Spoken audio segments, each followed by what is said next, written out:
So let us begin our session today. We all have our own personal relationships with the urban environments we live and work in. One thing that we must have all noticed, even in a relatively small urban center such as St. John's, is that the notions of what makes for a good urban life are changing.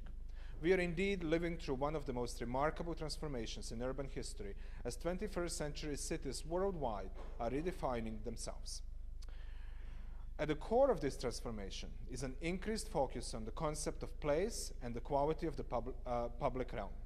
New, more dynamic models for city building are emerging that stress mix, overlap, shared space and flexibility, and integrated concepts at the intersection of economy, community, and environment, an environment identified by Jane Jacobs and others. This more ecological understanding of connectedness favors solutions that bring together many kinds of skills and knowledge, challenging disciplinary silos and generating new practices and tools.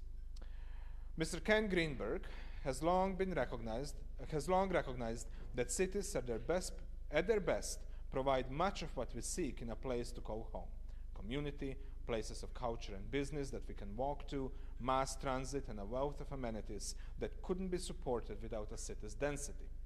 However, the mid-century drive to suburbanization deprived us of these inherent advantages of urban living. The realization of this loss, in tandem with pressing recent concerns about energy scarcity and climate change, has made us see cities with fresh eyes and as a growing understanding that they can provide us with an unparalleled measure of sustainability. It is my great pleasure to introduce Mr. Ken Greenberg as our speaker today. He is an architect, urban designer, teacher, writer, former director of urban design and architecture for the City of Toronto, and principal of Greenberg Consultants. For over 3 decades, he has played a pivotal role in public and private assignments in urban settings throughout North America and Europe, focusing on the rejuvenation of downtowns, waterfronts, neighborhoods, and on-campus master planning, regional growth management, and new community planning. Cities as diverse as Toronto, Hartford, Amsterdam, New York, Boston, Montreal, Washington, D.C., Paris, Detroit, St. Paul, and San Juan, Puerto Rico have benefited from his advocacy and passion for restoring the vitality, relevance, and sustainability of the public realm in urban life. In each city, with each project, his strategic, consensus-building approach has led to coordinated planning and a renewed focus on urban design. He is the recipient of the 2010 American Institute of Architects Thomas Jefferson Award for Public Design Excellence and the author of Walking Home: The Life and Lessons of a City Builder. Please join me in welcoming our speaker today.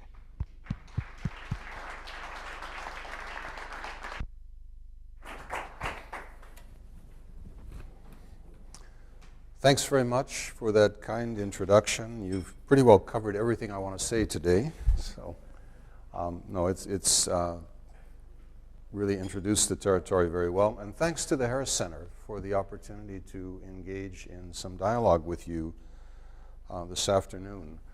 I've been invited to spend a few days in St. John's talking to the public, to the city staff, all around a very, very important moment of decision in this city, the review of the municipal plan, which is a special one. This is not just the normal 5-year event, which is tinkering. This one is really dealing with changing circumstances, a growth spurt that has begun, which comes at a moment when, for all the reasons that I think we all know, cities are in the midst of, in the early stages of, a profound paradigm shift.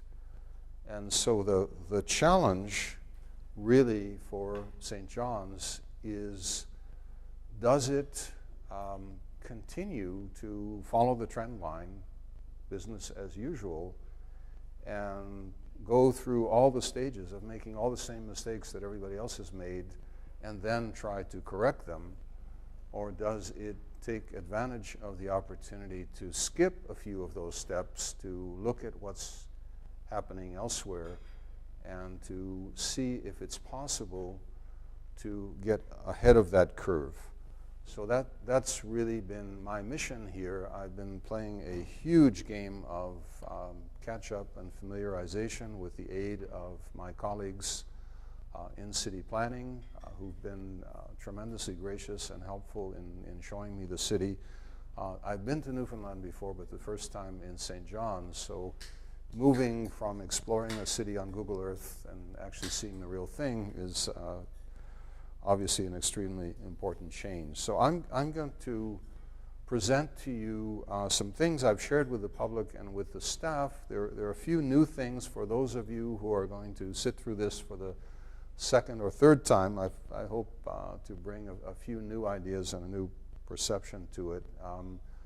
This will be about 40 minutes or so, and then I look forward very much to a dialogue with you. And then the video that was mentioned is one that was prepared by some colleagues in Quebec. It's called Sagacité in French, which is a pun on wisdom. Saga City in English. I guess the word sagacity exists in English too, but not nearly as commonly used. But it's about a small city that makes the very transformation that I'll be talking about. And it's really about the politics of how that transformation is made. So if you do hang around after, I think you might find it interesting. So in the book that I published with Random House recently, I talk about this experience and all the places I've worked in. It's sort of a combination of the personal and the professional.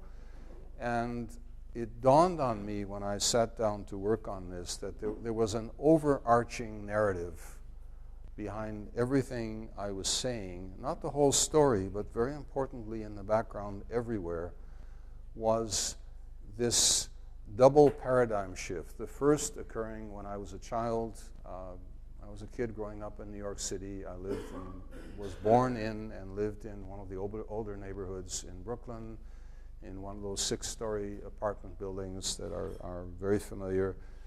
And after World War II, my family, my parents, my dad came back from the Army, my uncles as well, and we all were part of that great exodus out of the city, that we were swept up in that euphoria. This was when Robert Moses was just starting to build highways, the Grand Central Parkway being one of the earliest ones, Jones Beach out on Long Island. This was a moment of euphoria almost about how the world was changing, and everyone had this feeling that we had to leave the city, that the city was in some ways obsolete, and move out onto new territory in these emerging suburbs. And so that operation, which went on for roughly 2.5 generations, transformed the urban world as we know it to the point where the majority of North Americans now live in what we call suburbs. So it was a profound, broad, and deep change. We are now in stage 2, which is the reaction. And it is taking us to a place where we're learning all the things that people were either unaware of or chose not to pay attention to about that paradigm, and we are quite literally trying to get back on our feet, which is really what led me to choose that title for the book. So very briefly, just to give you a sense of where this came from, there are many complicated forces that were at play. There was a set of ideas that gestated primarily in Europe and spread around the world in the decades prior to World War II, around the theme of a functional city where you would disaggregate the land uses, you would separate them and develop different typologies, different environments for where we lived, where we worked, where we shopped. But the facilitator for all that was the private automobile. And in 1939, General Motors mounted a pavilion at the World's Fair called Futurama, which was incredibly popular and influential. People walked on this walkway over a gigantic model of what the future was going to look like, which if you squint at that, 1939, it was extremely prescient because it looks an awful lot like what current suburbia looks like. It laid the template, and General Motors was selling not just cars. What they were really selling was the way of life. And it led, among other things, this whole movement to the interstate highway program in the U.S., 46,000 miles of interstate highways, begun under General Dwight Eisenhower when he became president.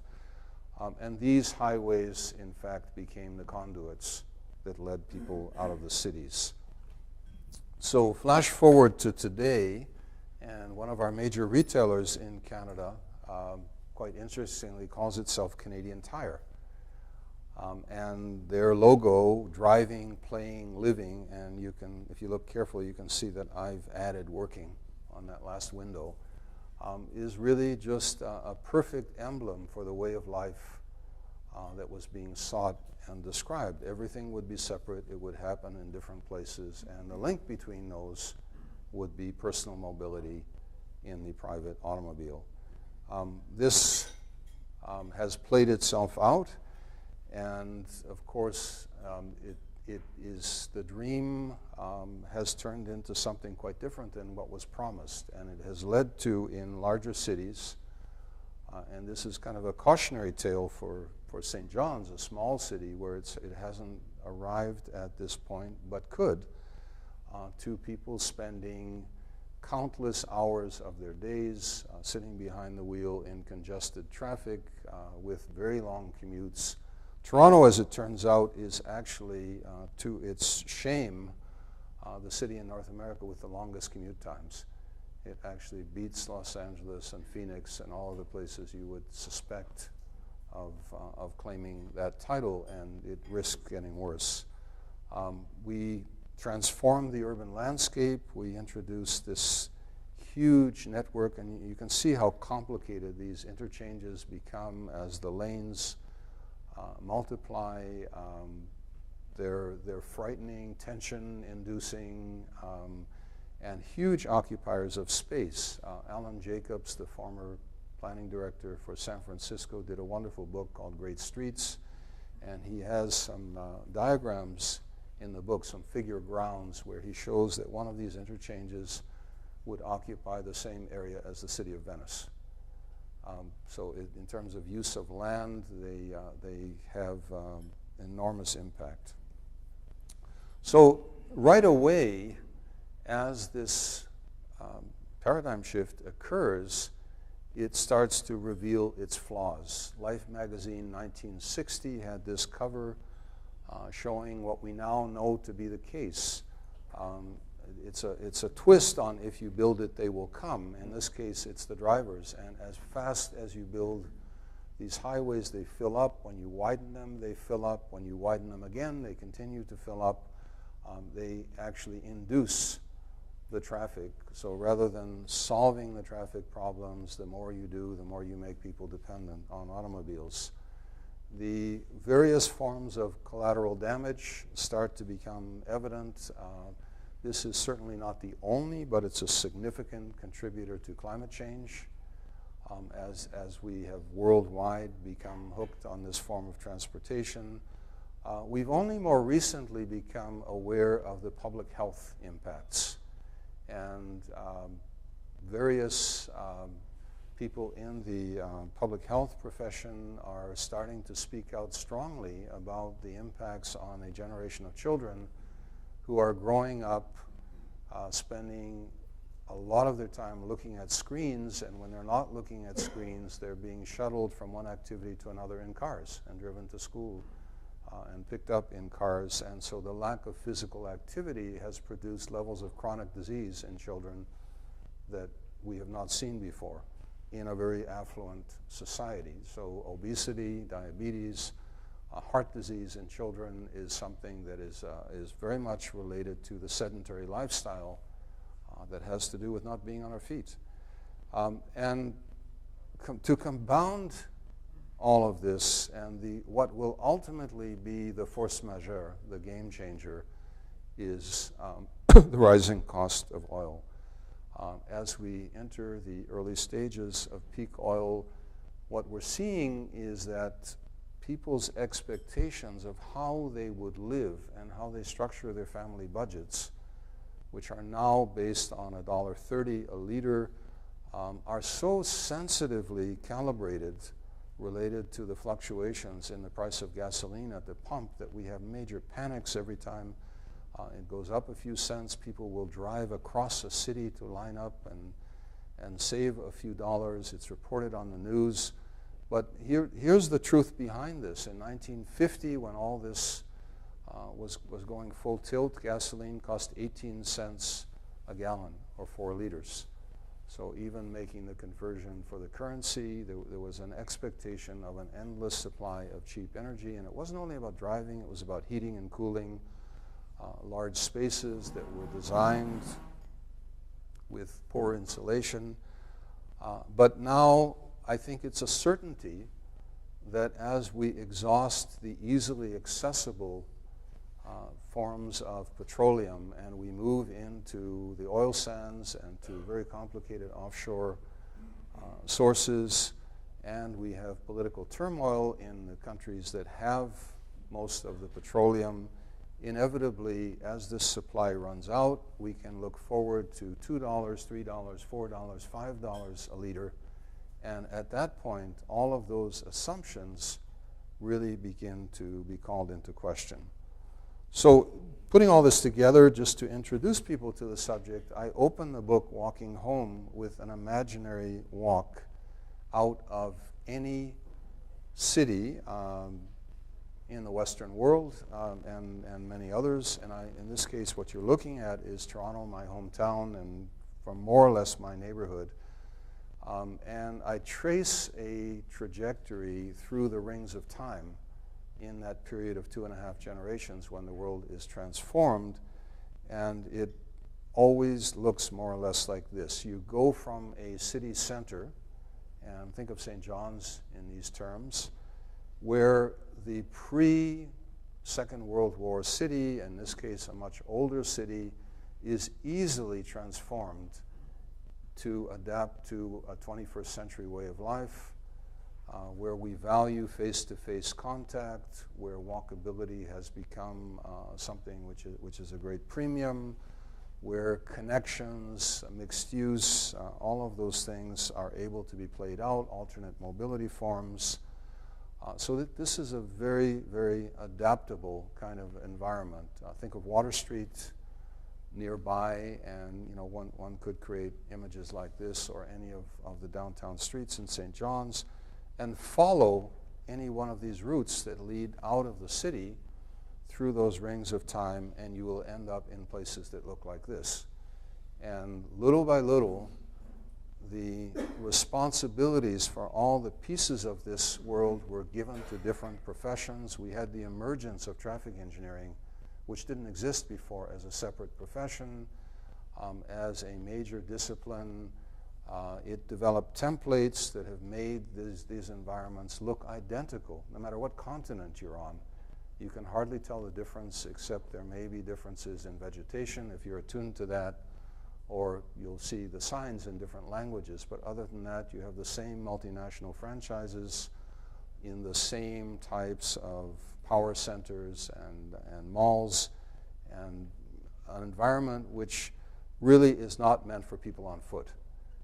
It is physically possible to walk there, but it has the characteristics of walking on the tarmac in an airfield.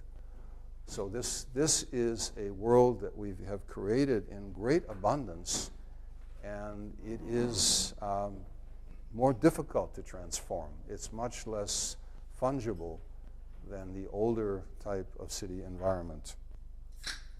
So these two worlds that you're seeing here are, for all the compelling reasons that I mentioned before, going through incredible changes. And the change really goes back to the very moment when this started to be created, when people like my great mentor and friend Jane Jacobs, with whom I had a terrific relationship for over 40 years, began back in around the same time that Life magazine cover was produced. A year later, The Death and Life in Great American Cities came out, and that was just around the time, or right after the time, when she and her neighbors in Greenwich Village challenged Robert Moses, whom you see here, who very curiously, although he was the great highway builder in America, never learned to drive a car.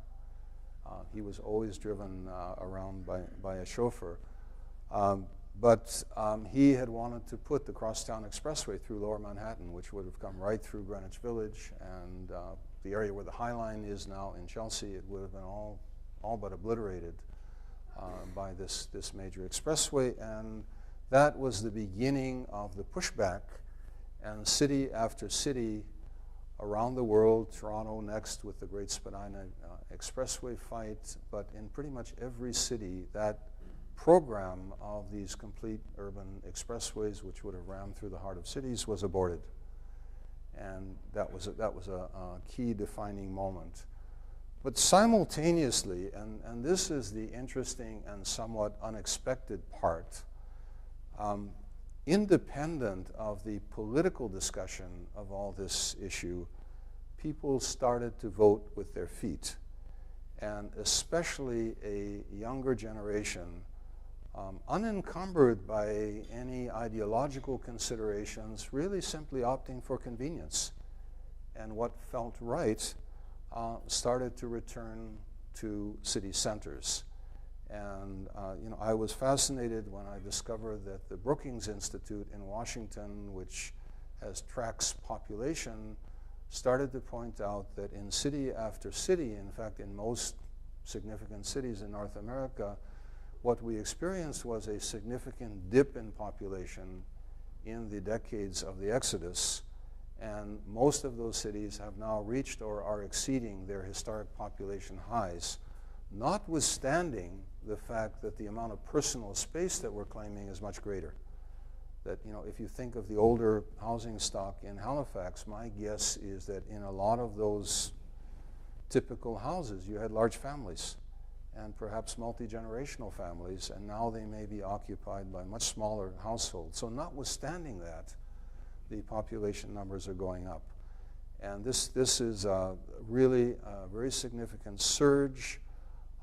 There's a recognition that these urban places offer a bunch of qualities that people are really seeking: a conviviality, a convenience, the ability to walk to things. So, here's a range of places from, at the bottom, the Distillery District in Toronto, this former producer of alcoholic beverages, which has been transformed into this wonderful kind of place with a lot of arts and culture and entertainment going on, surrounded by residential neighborhoods. The Pan Am Athletes Village is being constructed right at the doorstep of the Distillery District, which will house 10,000 people after 2015. An area on the upper left in Quebec City, the Quartier Saint-Roch, where I worked with Mayor Lallier in this area that was a desolate area, pretty much abandoned, and the introduction of a new public space has drawn some of the faculties of Laval back into the city, and lots of new housing and new activity. And on the upper right, Bryant Park in New York City, which had been abandoned to drug traders and now has reemerged as one of the signature spaces in the city. And this was just, I was walking through the park on a weekday afternoon. That's from the terrace right at the back of the library. And it was amazing to see all these people with their young families just out enjoying the day. You would think there was an event going on, but there wasn't. The event was just a nice day a spring day to sit out in the sun. So this is both good news and, in a way, very troubling news, because the corollary of this is, as the more affluent and the more mobile in the population discover the joys of living in city centers, we're seeing this population flip. And depending on the city, this is in various stages, but David Holchansky, who is a demographer at the University of Toronto, came out with this startling result when he began to compare census tracts over time. And what he he came out with a report called The Three Cities. It showed that in 1970, all the yellow was a kind of vast middle class, the majority of the population, and the red, representing concentrations of poverty, was in the heart of the city. So all this language that we developed, the coded language, where we talked about inner city was always a kind of term for problems. Inner city schools, inner city gangs, inner city violence. So you see those concentrations of poverty, 1970, and then the blue were the very affluent who lived in some of the older, tonier suburbs that had been established earlier outside the city when people were moving out or had gone out a long time ago. By 2005, something remarkable has happened, and that is the poor have basically been pushed out of the city. And even where they chose not to sell their homes, because we have a market assessment-based tax system, just the rising taxes, property taxes, became a huge factor in people's ability to stay there. And where do they find themselves? It's in the first-ring suburbs. And actually, if you extended this diagram, which David Holchansky has done, beyond the boundaries of the amalgamated city of Toronto, that red pattern extends into the 905 districts. The wealthy are now occupying more and more of the city center, and eventually, as he has projected these trends, unless there are significant changes, what is happening is the yellow is shrinking to the point where it's now just a tiny fraction of what it was, the middle class. So we are ending up with, this is a graphic illustration of the polarization, which we know about, of our population as it's being played out in the city. So as I say, this is a story which has troubling aspects, and it relates entirely to walkability. What makes that pre-war city so attractive to people is being near transit, being able to walk to buy your groceries, being able to walk to daycare, to all the things that people value. And so you look at this map produced by our medical officer of health, and the concentrations of poverty and wealth correspond exactly to walkability, where high walkability is represented by the lightest color, and the darker the color, the more difficult it is to walk, and that's where you find the food deserts, and you find difficulty in accessing transit and all of the things that go with that. The other thing that happened in this period relating to places of work is also very interesting. Up until about 1970, if you look at the diagram on the upper right, office space followed the subway. It followed mass transit. So if you look at the Yonge line, which is kind of the part in the hair in the middle of the diagram, you see downtown Toronto, you see Yonge and Bloor, Yonge Davisville, Yonge St. Clair, Yonge Eglinton, all those concentrations of office space. After about 1970, what we found is a pattern, and this is a study done by the Canadian Urban Institute. Office space completely detached itself from transit and started to locate in all those clusters that you see away from the transit lines along the highways.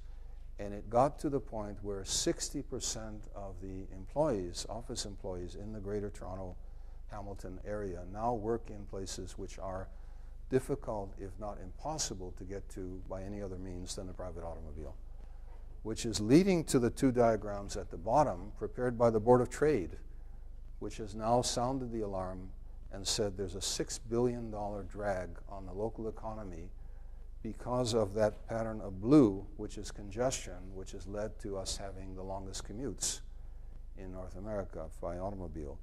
And this will obviously have its effect in terms of location choices that companies are making, and they, just to shock us and scare us, they've projected this out to 2031. To the right, where you see the spreading of that blue pattern and the adding of almost a half an hour beyond the impossible commuting time that we're already experiencing. So they are issuing a clarion call for the province to step in along with the municipalities and the transportation agencies for massive investment in a transit strategy which has been developed by the regional agency called Metrolinx. And we're now seeing for the first time the public in recent polling saying they would be prepared to pay tolls, they would be prepared to pay additional sales tax, they would be prepared to do what's necessary to deal with this situation. Because up until now there's been tremendous resistance, everybody's saying, not my problem, let somebody else deal with it. And it's finally reached the point where that's no longer possible. So beyond this local situation in North America and generally there are cracks appearing in autotopia in this paradigm. And one of the symptoms of that is the abandonment of regional malls. What you see on the right is from a website called Dead Malls, which was called, I found this in the Wall Street Journal, where there are all these huge regional malls across North America, and there are many of them. There are probably, at this point, perhaps 100 or 200 of these malls that have simply shut their doors and are no longer functioning. And this is beyond the recession and the subprime crisis. This is really a shift in patterns. And if you look on the left, something fascinating has happened in the cost of housing. People are now prepared to pay twice as much or more in many cities for housing in walkable places per square meter to what they're prepared to pay in auto-oriented places. And so this represents a huge shift in values and in the way society is approaching these issues.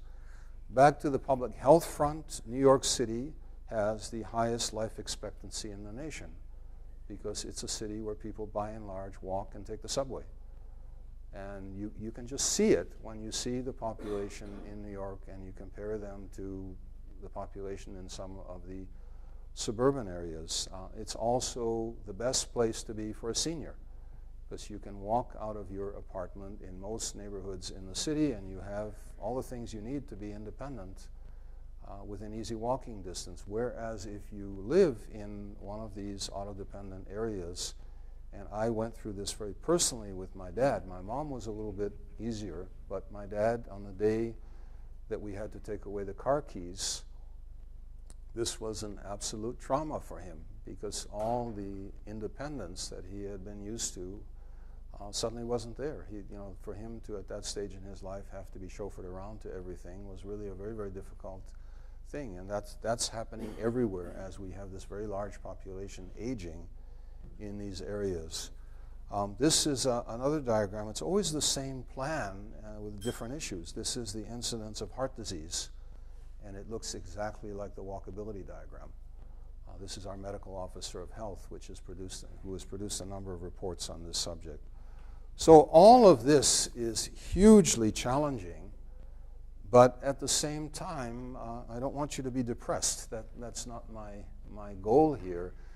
It's really to lay out the magnitude of the challenges, and I have been spending basically all of my professional career on helping cities and towns make this paradigm shift, drawing on what I think are most remarkable human creations, cities, and their capacity to adapt, to evolve, to change, to adjust to changing circumstances.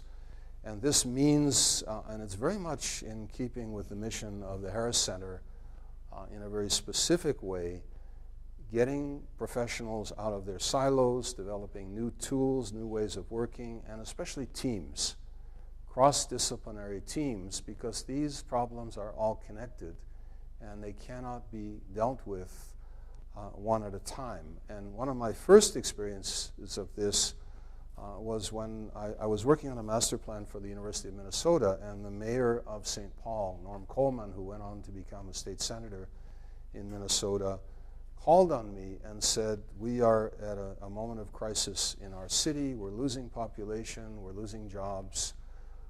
We have to redefine ourselves, and our citizens have come up with this powerful idea, which is all about our relationship to the Mississippi River. And we'd like to understand what that means and how we apply it. And so that led to a long relationship over 3 political administrations, Republicans and Democrats in St. Paul, and this image that you see on the left sort of represents the aspiration of that city to reconnect to its place of origin, to fill in the city center with new neighborhoods and to repopulate the older ones, to connect those neighborhoods to each other, to the downtown, to transform the downtown from a central business district, which emptied out at 5 o'clock, into a living center of the city. And on the right, you see a wonderful example of philanthropy which occurred as this started, where First Bank, the major bank in St. Paul, got into the spirit and donated a piece of land that was a drive-in bank and a parking lot to the city. We held an international competition. It was won by Olin Associates from Philadelphia, from Penn. And this wonderful park appeared, which has as its kind of motif the reconnection to the river, and is used summer and winter. In winter, it's a skating rink. In summer, it's a market. But it's really just a microcosm of one of the many things that happened. Underlying all of this is the understanding that sustainability, this word that we overuse perhaps, is not a technological fix. It's not an overlay. It's not just adding LEED buildings to what we were doing anyway. It's really about rethinking everything we're doing in cities, from waste management to stormwater management to hydrology to the consumption of energy to drawing on sources that were previously untapped. But it's also profoundly about the places we live and work, and seeking this DNA, which is suggested in the little diagram on the right, where every place we build in the city, to the extent that we can, should contain some combination, ideally all of these elements: places to live, places to work, access to mobility other than the automobile, transit, cycling, walking, public spaces that we can share, opportunities for arts and culture, for shopping, all of those things. So this is ultimately, to the extent that we're able to do that, that is the most important thing we can do in terms of sustainability. To continue the old pattern, but to do it with LEED certified buildings, is really just a drop in the bucket. A key tenet of sustainability is to use what you have and to repurpose and reuse. So all these obsolescent industrial sites in the hearts of our cities become the prime targets for reuse. They have to be cleaned up. The infrastructure has to be made whole. But this is the site of the Pan Am Village, which is currently under construction in Toronto, a park in the foreground, which I worked on with a landscape colleague, Michael Van Valkenburg. You can see the proximity to downtown Toronto. This will house 10,000 people on the doorstep of downtown in a very sustainable new neighborhood. Quality of life has really challenged what urban economists used to talk about, which was low cost of labor, low taxes, and so on. What really is going on in the world now is that quality of life is the prime driver in locations of companies, of individuals, of institutions, and St. John's has an enviable quality of life, notwithstanding the weather, which really needs to be understood and protected and enhanced. Something like the Grand Concourse Trail system, in a period when health and navigating the city that way, both for locals and visitors, is of enormous value, as this trail depicted on the left, which is a crossing of the Humber Bridge in Toronto, the wonderful Martin Goodman Trail. These are the things that really distinguish cities, having this capacity within their boundaries. Cities have to develop the capacity to do multiple things, and this is where the getting out of silos becomes really important. I express this as playing chords, not single notes. But the scene that you have in front of you, which is from my neighborhood, a former industrial area that's transforming, to make a great place there, calls on the transportation engineers, the civil engineers who are working on the streets and the sidewalks, the developers who are repurposing the buildings. Where that gentleman is sitting at the cafe was an old warehouse, which is turned into a very significant residential building next to an office building, and introducing the new in the midst of the old in ways that actually draw the greatest benefit from the connection. So the canvas in our cities, and this happens to be my city, my neighborhood. I actually live right here in this new building on the park, is what we get to work with. And unlike the old days of urban renewal, where we would move in with massive demolition and make tabula rasa of these places, the goal now is it's all about insertions, it's all about infill, it's the skill of blending the old and the new, and great lesson from Jane Jacobs, having those older buildings permits things to happen that would otherwise not be possible.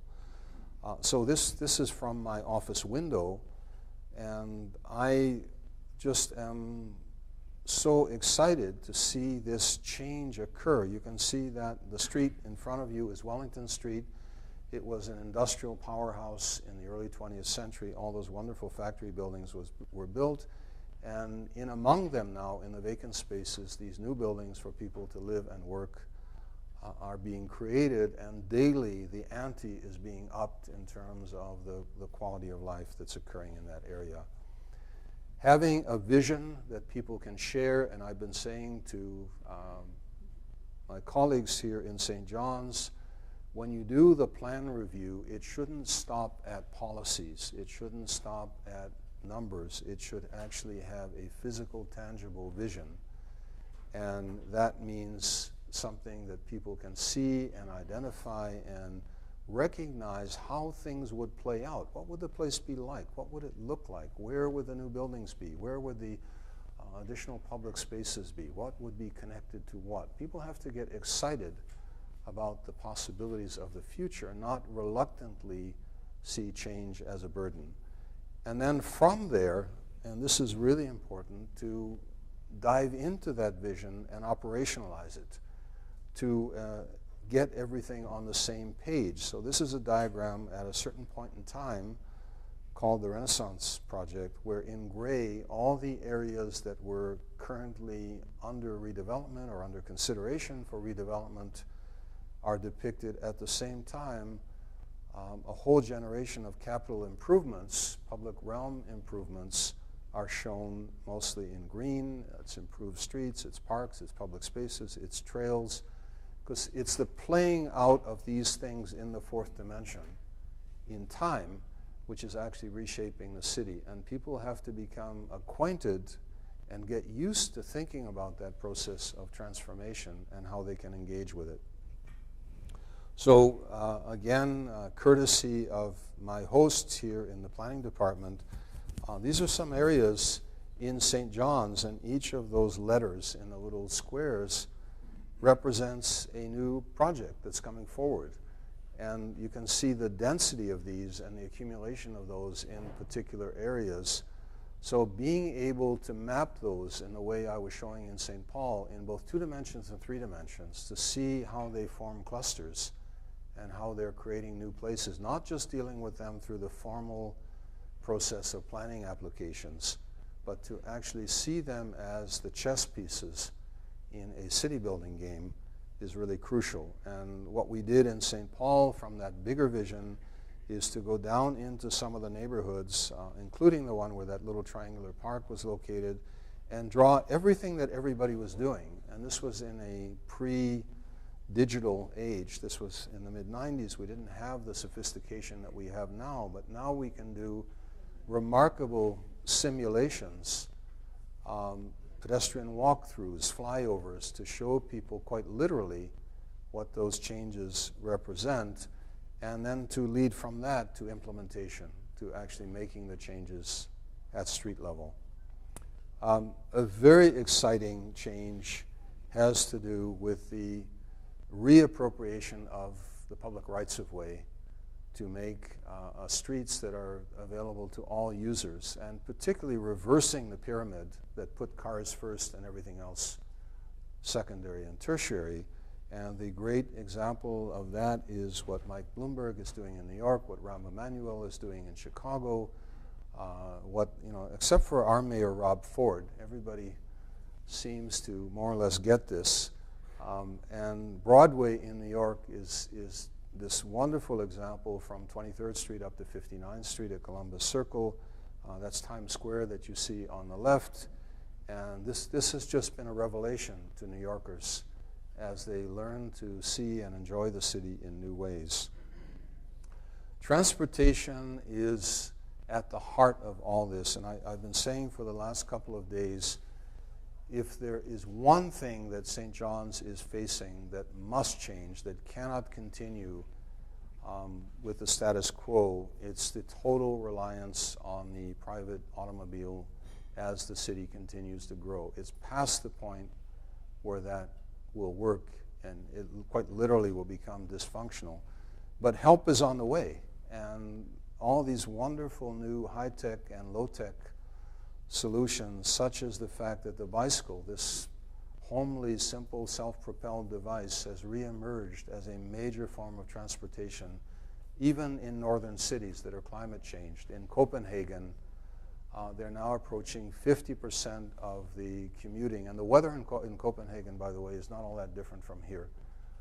It's cold and rainy for most of the year. 50% of commuting is now done by bicycle, which is really quite remarkable. But having these systems, Bixi in Canada, Velib in Paris, which are spreading around the world. They're in over 100 cities where you have these bike stands everywhere, and you can just pick up a bike and use it and return it. Car sharing, which has changed the way we use automobiles. For a younger generation, and you don't have this yet here, but I'm sure you will, in bigger cities, you no longer have to own a car to use it. There are times when you want a car, when it's very convenient, and you can take any car type. You may want an SUV, you may want a smaller car, a larger car, depending on what you're doing. In my generation, getting your license and getting your first car were huge rites of passage. Now, very different attitude. People are very casual about that. Many people don't bother to get a driver's license. Or if they do, they have bragging rights if they can say, I don't own a car. Because that means they've organized their lives to live in a place where they have access to these systems and where they're not dependent in that way. But also extremely promising are the new technologies, being able to use your handheld device to locate and access all forms of transportation, to pay for them, or things like the cash card in Hong Kong, which you can use to buy a coffee, you can buy a newspaper, you can buy a book, you can get on any form of transportation available in that city, from a ferry to a train to a bus to a subway, effortlessly. And we will soon get to the point where you can arrive in a city with your handheld device, and depending on where you want to go and what you want to do, you will be able to call up any form of transportation. If you're waiting for a bus, you will see when the next bus is coming. If you want to know where the subway is, if you're in a big city, you'll be able to do that. If you want to rent a car, a zip car, you'll be able to do that, or a bicycle. And this is something that is an extraordinary change in the world, which is really to do with a level of communication we hadn't had before. So in some ways it's back to the future. In other ways it's something new. And you look back at this older street scene, which could be anywhere in North America. It happens to be in Toronto. The bicycles were a big deal on the street.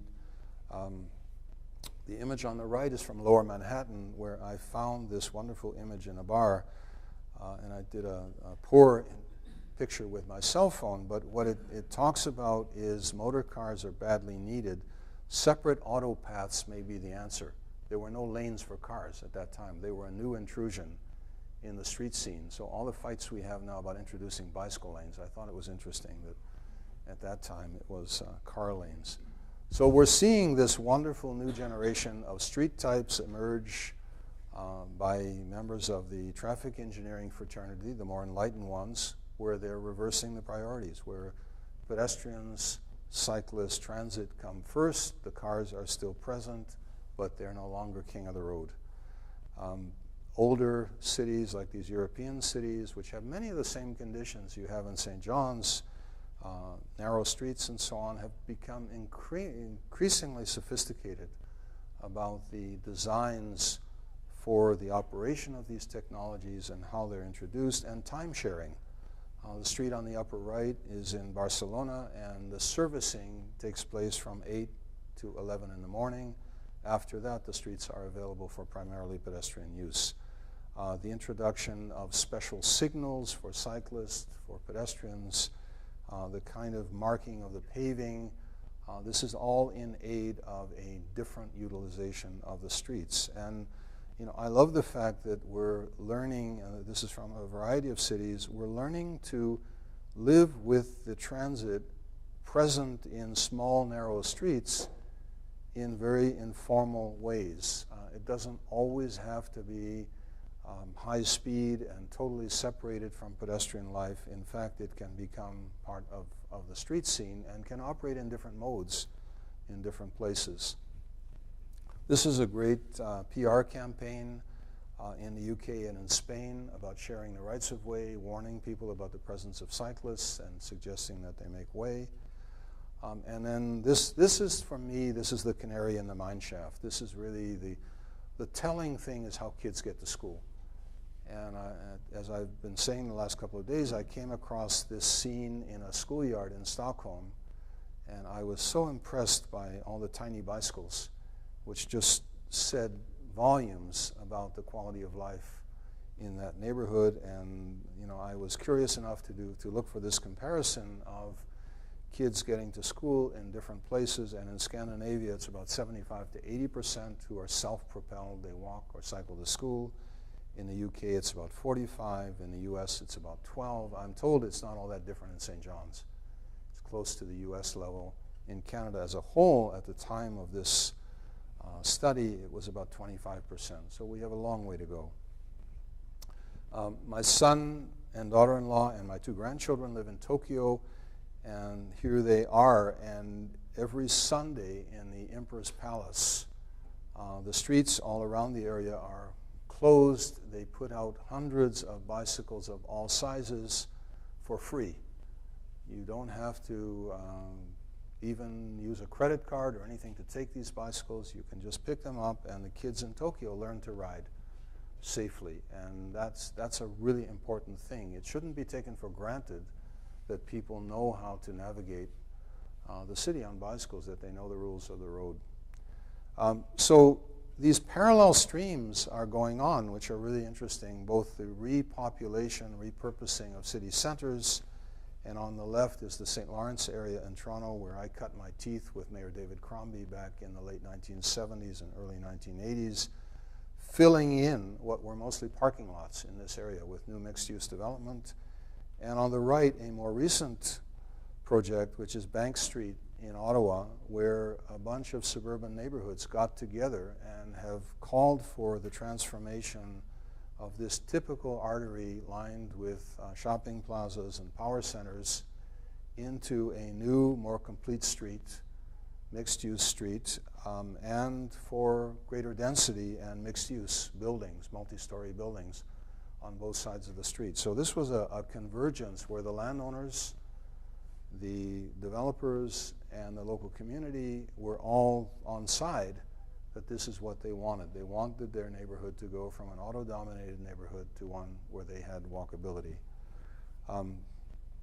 This is from Stockholm, which I'll show you more of in a moment, but transit is the key. I can't say that too often, that there is a point of diminishing returns in trying to densify and develop where you keep relying to an exaggerated degree on the automobile, and celebrating the transit, not just introducing it as a functional necessity, but things like this wonderful transit shelter in a new Stockholm neighborhood where you know, again, in a cold and windy climate, where you create a shelter and a place where people can get on and off that transit is important. This goes back to my diagram which showed what happened up till 1970. We had this, what transit-oriented development is the buzzword we use now, TOD, but we were doing it. This shows Yonge Sinclair, Yonge Davisville, Yonge Eglinton. Around each of these stops on the Yonge line, there are approximately 15,000 people living and 15,000 people working within a 5-minute walk of those stops. And that was the way to do it, and that's what we lost sight of. I'm currently working in St. Louis. This was a city that was really down on its heels, and sometimes under great stress you can see things more clearly. St. Louis is in a situation where all the neighborhoods in orange are actually still experiencing population decline. The neighborhoods in blue is where the city is starting to grow back. And this corresponds exactly to the walk score, which is the ability to walk to places, and the transit system called Metrolink. So all along that light rail system and in the walkable areas along Washington Avenue in the heart of the city, the population is growing. Everywhere where you don't have walkability and you don't have access to transit, it's shrinking. This is from a scheme that I worked on for the Lower Donlands in Toronto, and I'm just going to emphasize here on the upper right this fine-grained blue network of walking, cycling, and transit, which becomes the primary means of getting around and really is what makes it possible to have that kind of intense urban neighborhood at the mouth of the river. Yonge Street in downtown Toronto, I've been working on a project with the councillor, Kristen Wong Tam, looking at Yonge Street, and what we discovered is there were 2.5 times as many people walking on the street as driving, and yet the space was so biased toward the driver. We look across Canada and we see in city after city, from Vancouver to Ottawa to Montreal to Kitchener-Waterloo, which is a city about your size, this wonderful project that you see here of widening sidewalks and transforming the streets to make them more usable by pedestrians. Temporary occupation of streets. It doesn't have to be all or nothing. It can be seasonal, it can be temporary. The Ginza in Tokyo up above every Sunday is turned over to pedestrians. A similar street in Stockholm below, same thing. And these are the plans we developed with Councillor Wong Tam for Yonge Street, and she is doing a pilot this summer where Yonge Street with temporary landscaping will be creating these enlarged pedestrian spaces. And I highly recommend the use of pilots. If you have ideas, try them out. See how they work. It's the best way to sell these things to the public. And actually, that's the way Broadway was done in New York City. It was done as a pilot. From the time that Mayor Bloomberg decided to do this with Janet Sadiq Khan, the Commissioner of Transportation, to the time it was executed was 6 weeks.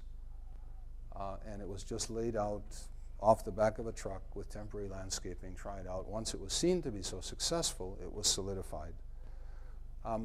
Socially, and this goes back to that problem of displacement, we have to make sure that we use every means at our disposal to make new neighborhoods that serve an aging population, a population of people with different physical abilities, the ability to raise kids in the city, and make new places that have that capacity. And the examples on the right are from some of the new neighborhoods in Scandinavia, where, as a matter of course, there are always playgrounds, there's daycare, there are all of the services that you need to raise children. The trap that we fall into sometimes is we only talk about numbers. We talk about height and density of buildings, and we lose sight of the quality. So this is a quote from Jonathan Barnett, a great urban designer based in Philadelphia. It's not how dense you make it, it's how you make it dense. The area called City Place in Toronto, which you see on the left with all these enormous towers, when you actually get up close on the ground or you learn more about it, what you discover is there is a huge number of tiny units, a very transient population. The average stay is about 23 months so far in this area, and on the ground there are just minimal amenities. There's a grocery store, a bank, some dry cleaners, and that's about it. And this is not good city building. What we should be doing is looking to much greater mix. So this is a project on the left in Cambridge, Massachusetts that I worked on with a very prominent, successful life science developer. Those labs are aimed at recruiting and retaining top scientists. rather than creating a science park, this is just a building on a street in a neighborhood, on a public square, surrounded by others, but mixed with housing, mixed with a hotel, with live entertainment, with shops, so that people, the scientists, can walk out of the building and take part in the life of the city. On the right is a building type which we're seeing more and more of, which exhibits great mix, where you have a ground floor of shopping and commerce, pedestrian street, people working in a floor above that and living above that. And there are all kinds of different permutations of this mix, but it challenges a development industry of specialists who grew up in mid-20th century and still are around, who only know how to juggle one ball at a time. So you have developers who only know how to do office space, you have other developers who only know how to do housing, and often it's split between the people who do condominiums and the people who do home building, and you have other developers who do retail, and each one does their own building type. And the more successful new generation of developers are learning how to finance, build, and design these mixed-use places and forming partnerships with each other very often to combine the skill sets. Arts and culture are extremely important in the new economy. I don't think I have to tell Newfoundlanders that. That's something that you are expert at. But you have to be careful that as values rise in the heart of the city, you're driving those activities and those people out. And a wonderful organization that formed in Toronto that's now operating all over the world is called Artscape, which works with cities and with developers to actually take significant areas of floor space, often in older buildings or in the ground floors of other buildings, off the private market and make them available in perpetuity to the arts community as a key ingredient in those neighborhoods. Universities and colleges are stepping up to the plate. This is Ryerson University in the heart of Toronto, and it's done a whole bunch of really inventive things by working in partnership with the private sector and the city. This is its move back to Yonge Street, the new learning center by Snøhetta.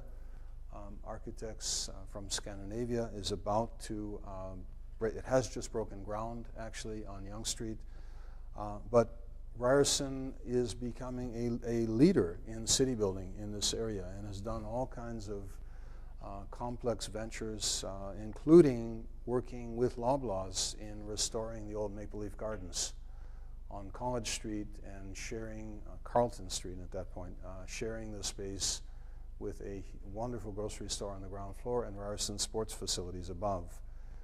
Going back to another form of mistake that we made, which was isolating the poor in these big public housing projects and converting them into mixed-use neighborhoods like Regent Park, which has emerged as one of the most popular neighborhoods in Toronto as it is being built out with a combination of market housing and retaining all of the rent geared to income housing, plus commerce, plus shopping, plus arts, plus sports, plus community center, all the things that we're missing.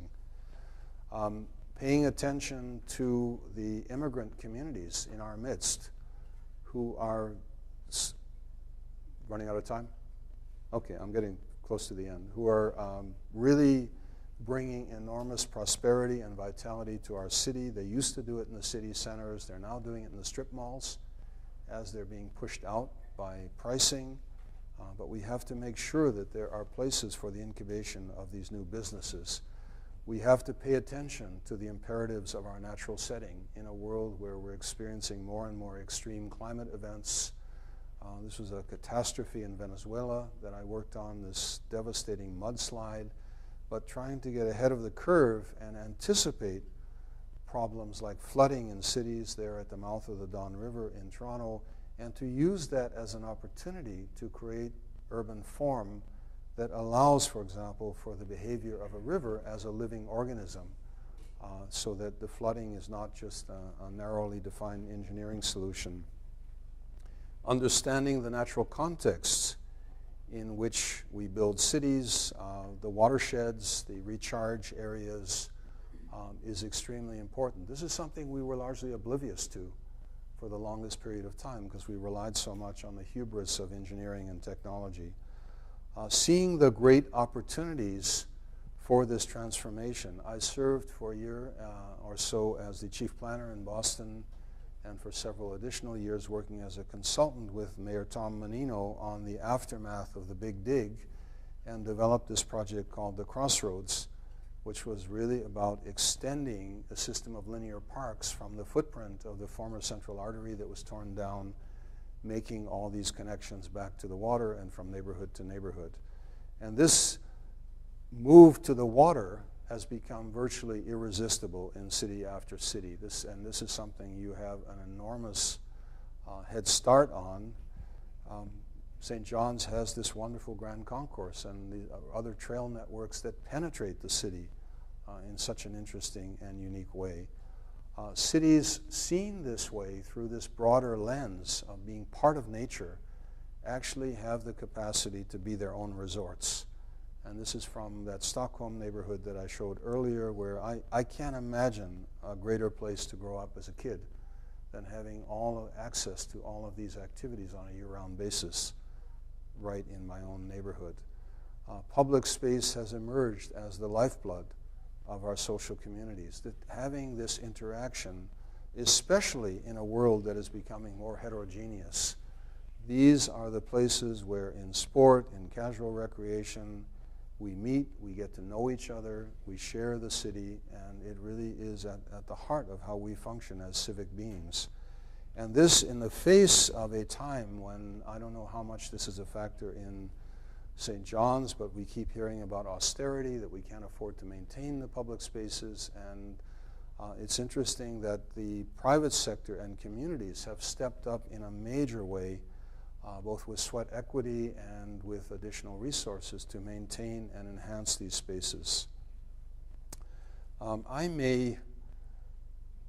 There's more, but shall I just flip through it quickly, or do you want to stop and open a comment? Okay.